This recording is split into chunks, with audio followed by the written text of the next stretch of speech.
Yes America mpuliriza bateekateeka okwata natti bazongere ku ggwanga eryitibwa erya Russia era Vladimir Putin bamulabudde bamugambye nti natti endala zijja. America wansi wa Donald Trump bagambye si basanyufu nnyo n'eggwanga lya Russia olw'okuba nti balemeddeko bo basigadde balwana munda mu ggwanga eryitibwa erya Ukraine. Kale nno akaseera kano kennyini amulege tulina America etandise okumagaamaga tusibewa nabagamba nati mu kaseera kano America zalabise okuba nti akozesa ku ggwanga eriyitibwa erya Russia. Kakati bagambye America okusinza ku Donald Trump agambye nti okusooka siri musanyufu tugenda kubongerako nati. Omusajja twogedde naye alabika agaanye. Abadde asisinkanye kabineti ye mu White House. N'agamba nti okusooka omusajja ntabukidde atadde omusajja nsobedde ebigambo bya Donald Trump bibadde nti he is very nice at all the time. Omusajja mulungi ebbanga lyonna, omusajja mulungi oyo ayogera ku Putin. N'agamba nti but it turns out to be meaningless. Musajja mulungi bw'oyogera naye musajja ayogera bulungi talina buzibu. Putin gwagamba naye agambye nti bino byogamba nti mulungi kati bikyalina meaning. It turns out to be meaningless. Kati bimusobedde. N'agamba nti omusajja ali mukutta bantu. Putin is killing a lot of people. Abasirikale be bali mukufa, abasirikale ba Ukraine bali mukufa, abantu bali mukufa. Kakati nkole ntya tugenda kumuteekako natti embeera nga bwegenda maaso n'okubika nti etambula. I am looking at it very strongly. Twagala okumwongerako natti. Bw'oyogera naye musajja mulungi akulaga nti lujja kuggwa oba wakava ku ssimu n'akuba. Kati nkole ntya bimusobedde. Kade nategeezezza omukulembeze wa America Donald Trump talina kirala kyakkola. Tatugambye nti bagenda kukwata B2 bazitwale, tebagenda kukwata F35 bagende bamukube, tebagenda kukwata ku Minuteman eyo mizairo emu kwezi singo kubeza omutawaana mu mizairo arsenal za America. Tagambye nti bagenda okukwata bamukube oba nti bayinza okukwata ku B52 bagende bamukube. Ekyo takyogedde. Omanye ebyokuba obikangana mulala tobikangana Russia oba Putin. Kakati America kyayina mu kaseera kano kyasobola okukolera Russia of course zibeera natti. Si kumutiisa nti tujja kukuba. Ono si Iran, si Iraq, si Afghanistan, si Syria nedda. Era tokiwulirangako nga bagamba nti bw'otakula kino tugenda kukuba. Bino mubimanyi bulungi mbibagamba buli lunaku. Bw'oba oyogera ne Russia tomutiisatiisa mukuba mbw'asule ku lubalaza asule nga amatu gali bweru mbw'omugambye mukuba nedda. Era tokiwulirangako at least tokiwulirangako nti America yagambye omusajja tugenda kumukuba bw'atava Ukraine. Biri ebi bibiri America byakola kwongera Ukraine byakulwanyisa emukube indirect. Ne Bob bagamba nti kakati mumutunuza mu mudumu ngakasanga tokiwulirangako nti bamwepikira. Okujjako okola ebintu bibiri, either okwata natti ne bazimuteekako oba okuyamba ku Ukraine amumukubire. Lwaki America tasobola kukwata mundu n'agenda amwekubira? Ekyo kibuuzo kinene era ne ansa ndigikuwa lulala kinene. Nenga akadde kano kennyini ebintu nga bitambula. Donald Trump agambye nti tebasigaza option yonna okujjako okwata natti baziteeke ku ggwanga eryitibwa erya Russia. Batagetinge economy yaabwe bamaking sure nti omusajja ono bamusibira ddala natti zimunyweze. Russia wafujja. Kakati kambabuulire na kino nti kasookedde ng'olutalo lutandika amawanga ga Bulaaya ng'oggyeko okuba babadde bakola ebintu bibiri. Amawanga ga Bulaaya gattako ne America munywanyi waabwe mukama waabwe kubanga yabakulembera mu byonna bibagenda maaso n'okuleka nti bakola bonna aba NATO bibadde bakoze bye bino. Bibadde ebintu bibiri okuwagira Ukraine nga bagiwa ebyokulwanyisa ne ssente military aid. Ekyokubiri kubadde kuteeka natti ku ggwanga lya Russia. Ebiruubirirwa byabwe bibadde nti bwe tunaabikola bino Russia ajja kwefukulula lutala luveemu lomutame ayavuwale abasirikale bamuggweko ebyokulwanyisa bimuggweko akkirize baddeyo Moscow appetite y'okulwana ebaggweko. Kakati lutalo lwatandika ngenda kuza omwezi 24 February omwaka gwa 2022. amawanga nga gakulembeddwamu America ne European Union n'amawanga amalala aga Bulaaya galeeta sanctions covering Russian President Vladimir Putin. Putin ye mwenyewe bamuteekako natti, abakulembeze mu gavumenti bakulembera nabo baliko natti, ba citizens ba Russia in general bonna baliko natti, banka za Russia baziteekako natti. Russia bamubanninga okuva ku nkola eyitibwa SWIFT International Payment System eyo bagimuggyako taliiko. Russia bamuteekako boycotts niye neggwanga etibera Belarus era nga kigamba okuba nti zino nati zowulidde zibateeka ku musajja omu Russia zigenze maaso n'olwekandi zikosezza somewhere economy ye. Naye abakulembeze munda mu ggwanga erya Russia newankubadde bino byonna nga bibaddewo era nga bibadde bitambula, wabula tebalagangako nti olutalo lwe baatandika nti lubakosezza nti economy egudde basigadde baluwaana ate nnyo n'omutima gumu. Russia kituufu efiiriddwa abasirikale mu lutalo naye esigadde erwana abafa ng'ereeta abalala. Russia kituufu economy yaabwe ekoseddwa naye mu lutalo tekiragangako nti bakoseddwa economy kubanga basigadde balufandinga. Nagamba nti baatandika olutalo nga basindika drone 2, 100, 200 wetutuukidde olunaku olwaleero nga basindika drone 300, 400, 500 buli lunaku.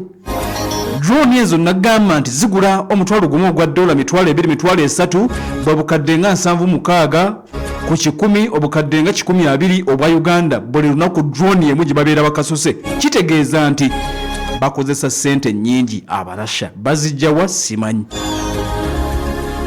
Embeera nga bwegenda maaso n'okulabika nti munnange etambula matiriyo yenna ayinza okweyambisibwa Abarasha okukola ebyokulwanyisa byokozesa Ukraine yenna aliko natti. Electronics ebyamasanyalaze byonna ebiva e Russia babiteekako natti. Technology devices zonna eziva e Russia zibaddeko natti. Bino byonna mpuliriza okuva nga ennaku z'omwezi 5 March omwaka 2022 byonna mpuliriza byebaddeko natti. Banka eya Central Bank enkulu eggwanga erya Russia nayo ampuliriza ebaddeko natti. Waliwo n'ensimbi billions ebikumi bina ensimbi eza dola eziri mu foreign exchange reserves ez'eggwanga lya Russia eziri ebweru ze baakwata billions ebikumi bina. Abasajja abazungu bazikwata. EU neteeka natti ku bagagga b'eggwanga erya Russia ne politicians zibonna. US Foreign Assets Control gye bayita OFAC nayo neegenda maaso n'okulabika nti ewera Abamerika obutaddamu kukola transaction na banka za Russia zonna.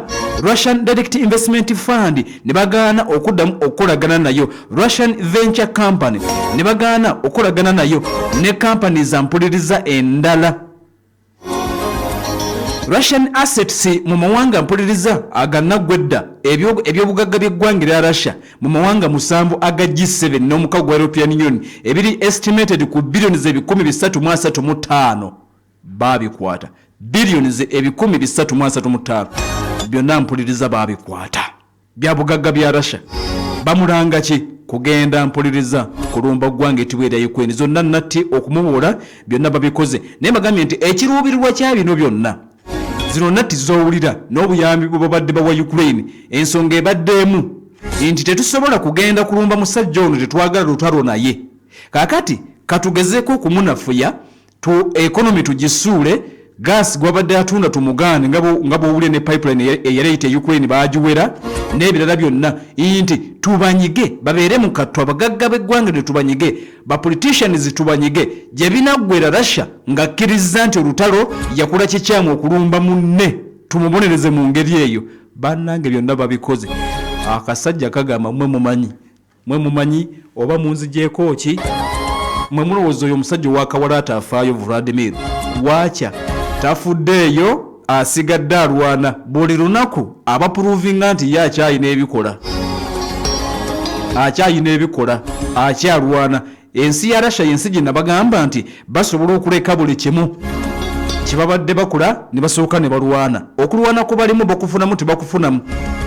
Nabagamba nti bo bali mu kutwala bitundu bya ggwanga erya Ukraine mu mpolampola baseetula mpanyi era ekitundu nagamba nti ebitundu bye baakawamba ku ggwanga eryo osobola okugatta Uganda nga 3 byonna babirina mu ngalo 5 basajja bayitibwa Abarasha. Kale nno tulindidde tulabe natti ze bagenda okumwongerako omusajja ogwo bayita Donald Trump omukulembeze wa America azemu n'anyiiga ategeezezza nti takyalina kyakkola yadde nga Putin musajja we era ayogera naye ayogera bulungi wabula kibasukkiriddeko bagenda kumuteekako natti endala. Abarasha balabika nga batatidde kiyinza kulabika nti kiddako naye nga Trump n'agambye nti abo abasajja kanteeketeeke natti endala banampulira.